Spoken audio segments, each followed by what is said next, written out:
شوہر وہ مضبوط ستون ہے۔ الفاق بار ایک پروفیسر نے اپنی کلاس میں ایک شادی شدہ لڑکی کو کھڑا کیا اور کہا، بورڈ پر ایسے 25 سے 30 لوگوں کے نام لکھو جو تمہیں سب سے زیادہ عزیز ہوں۔ لڑکی نے تعمیل کرتے ہوئے پہلے اپنے خاندان کے افراد، پھر قریبی رشتہ داروں، دوستوں، پڑوسیوں اور ساتھیوں کے نام لکھ دیے۔ اب پروفیسر نے مسکراتے ہوئے کہا، ان میں سے وہ 5 نام مٹا دو جو تمہیں سب سے کم پسند ہوں۔ لڑکی نے اپنے دوستوں کے نام مٹا دیے۔ پروفیسر نے پھر کہا، مزید 5 نام مٹا دو۔ لڑکی نے تھوڑا سوچا اور اپنے پڑوسیوں کے نام صاف کر دیے۔ پروفیسر نے اب 10 مزید نام مٹانے کا حکم دیا۔ لڑکی نے بوجھل دل کے ساتھ اپنے سگے رشتہ داروں کے نام بھی مٹا دیے۔ اب بورڈ پر صرف 4 نام باقی تھے، والدین، شوہر اور بچہ۔ کلاس میں خاموشی چھا گئی تھی۔ پروفیسر نے سنجیدگی سے کہا، اب ان میں سے مزید 2 نام مٹا دو۔ لڑکی شدید کشمکش میں پڑ گئی۔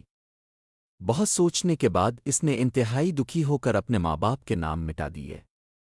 سب لوگ دنگ رہ گئے لیکن خاموش تھے، کیونکہ وہ جانتے تھے کہ یہ محض ایک کھیل نہیں بلکہ ایک جذباتی امتحان ہے۔ اب بورڈ پر صرف 2 نام بچ گئے تھے، شوہر اور بیٹا۔ پروفیسر نے آخری بار کہا، ایک نام اور مٹا دو۔ لڑکی اب سہم سی گئی۔ اس کے ہاتھ کانپنے لگے اور روتے ہوئے اس نے اپنے بیٹے کا نام کاٹ دیا۔ پروفیسر نے اسے اپنی جگہ پر بیٹھنے کا اشارہ کیا اور کلاس کی طرف دیکھ کر پوچھا، کیا کوئی بتا سکتا ہے کہ آخر میں صرف شوہر کا نام ہی کیوں بچا؟ سب خاموش رہے۔ پھر پروفیسر نے اسی لڑکی سے اس کی وجہ پوچھی۔ اس نے پرنم آنکھوں کے ساتھ جواب دیا، میرا شوہر ہی میرا وہ ساتھی ہے جو زندگی کے ہر دکھ سکھ میں میرے شانہ بشانہ کھڑا رہتا ہے۔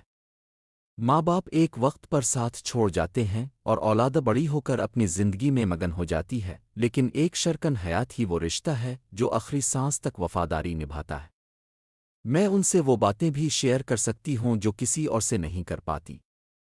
نتیجہ، بیوی گھر کی ملکہ ہوتی ہے، پاؤں کی جوتی نہیں، اور شوہر وہ مضبوط ستون ہے جو عمر بھر اس کا مان رکھتا ہے۔ منقول۔ آپ کی کیا رائے ہے؟ کیا اس عورت کا فیصلہ درست تھا؟